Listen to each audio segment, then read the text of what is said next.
they told us it was the smallest country in Central America. They forgot to mention it's also the toughest. Forget everything you know about smooth roads. This is the Trans Salvador.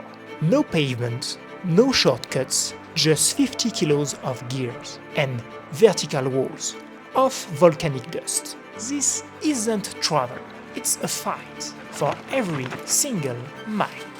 We have left the safe road behind to test our limits and see what this land really has in its gut. Now it's time to discover the new country, El Salvador.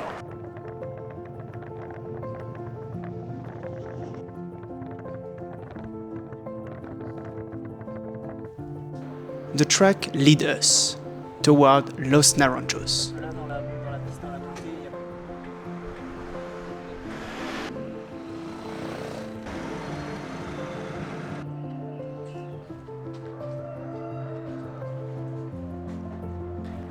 Last night we slept in this little cabin just behind me because we asked to the police where we can sleep for the night. The police say we can go to this little cabin for just $20 for the night. It's a little bit expensive for us, but we are going to save the money on another thing, on another day. Let's go to take a little breakfast. A little breakfast.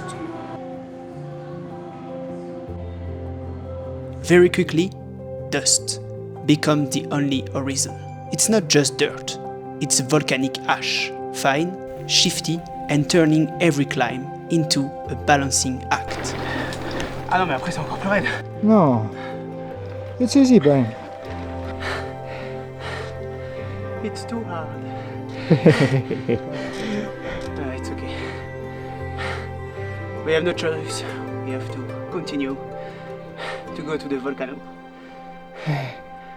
But I think we are at the summit.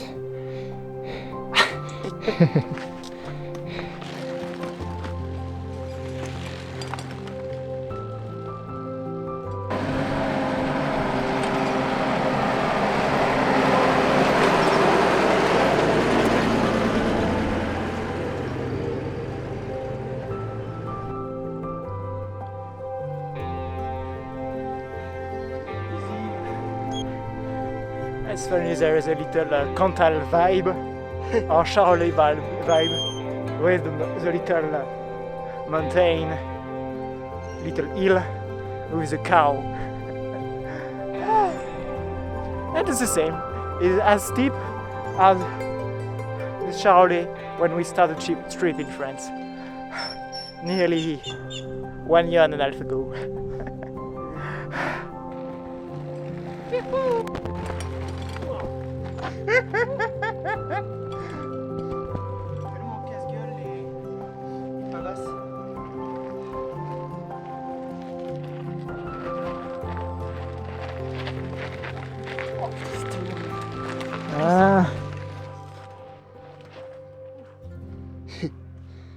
J'arrive. Tu veux de l'aide?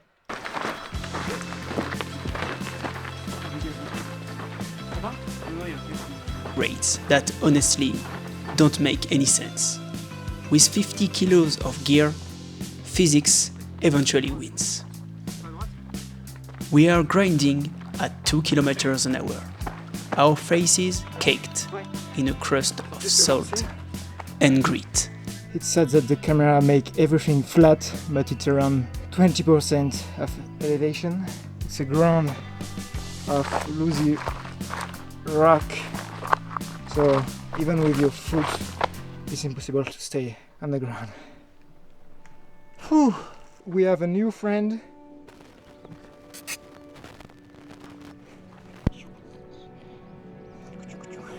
But the goal is up there, the Santa Ana volcano, peaking at 2,321 meters. The higher we climb, the more surreal it gets. We leave the bike for a moment to reach the crater on foot. At the summit, the wind howls, and the smell of sulfur hits your throat. It is hypnotic. A milky emerald green lake, bubbling at the bottom of the pit, surrounded by tremors that remind you the Earth here is very much alive. It's a raw reward, a top-of-the-world feeling that make you forget the hours spent pushing your machine through the rocks. But the day isn't finished, so we are going to go down back to the bicycle, and we are going to go down to another lake. I don't remember the name of the lake. Coatepeque Lake. But the joy is short-lived. The lake is like a locked pearl. Private property walls block the view at every turn. A reminder that even in nature, man always tries to claim the beauty for himself. It's very strange here. All around the lake you have some house, and they are all surrounded by wall. So we are turning around the lake, but we can't see the lake. We don't linger. We head straight back to the dirt.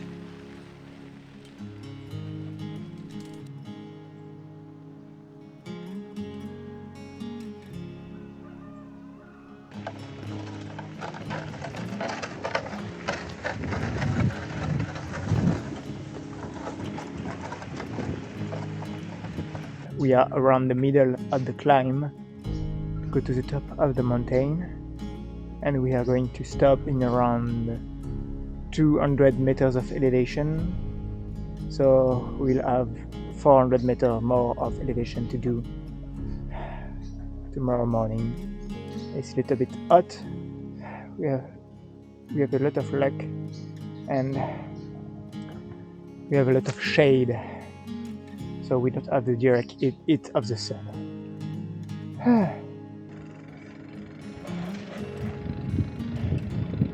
Buenas tardes.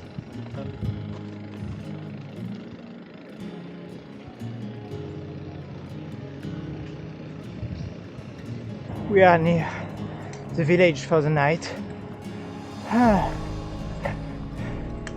I saw on the map a church, so maybe like yesterday we are going to ask to the church, or maybe the police or the city hall.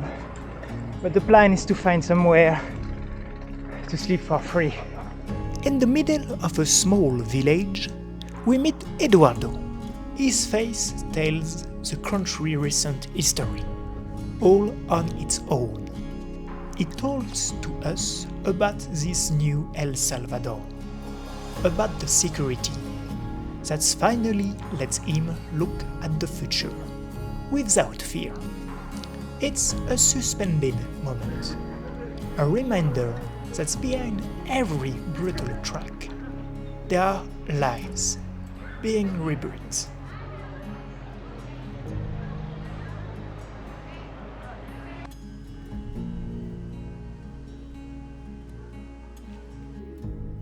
We are just passing through, but their resilience stays with us for the rest of the ride. After the peaks come the payoff. A massive, vertiginous plunge toward the Pacific. Well, almost. Because instead of smooth asphalt, the Trans Salvador throws us onto a steep, broken track. Rock fields and fallen trees keep us on our toes every second. Then, in a sharp turn, the chaos stops. We stumble upon something fascinating. Leaf cutters' ants. A tiny army carving through the jungle with surgical precision.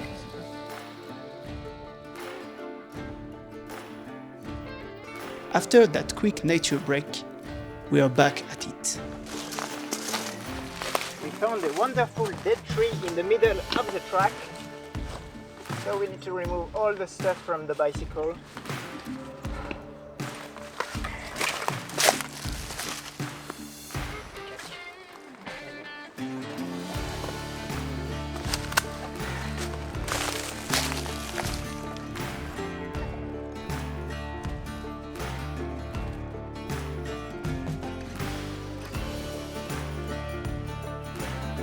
we drop from cool mountain air to the thick tropical humidity of the coast in just a few hours. We hit the Pacific riding the coastal track.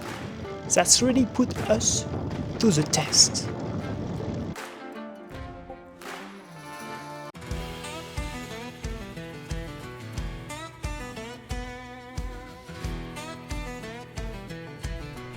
It starts to be super hot. Bryan doesn't feel good, and we are nearly out of water. So the good news is that the climb is finished in 500 meters. After it's going down to a village where we can buy again some water. We didn't take enough water, maybe 3.5 liters per person this morning. It's not enough when it's hot and when you need to push your bike.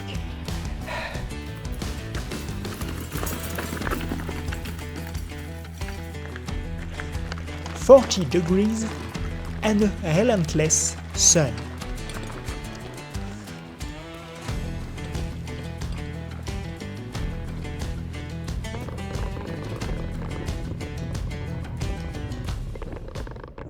But the grind paid off when we finally merged onto a stunning bike path, snaking between the land and the sea. After 10 days on the dirt, we finally reach La Unión. This is the end of the road for us in El Salvador. We load the bike onto a small lancha to cross the Gulf of Fonseca. Destination Nicaragua. El Salvador battered us physically, but it opened its arm to us. We are living a little lighter, even if the bike still weighs exactly the same. And the road to Argentina continues. Thank you for watching and see you next time.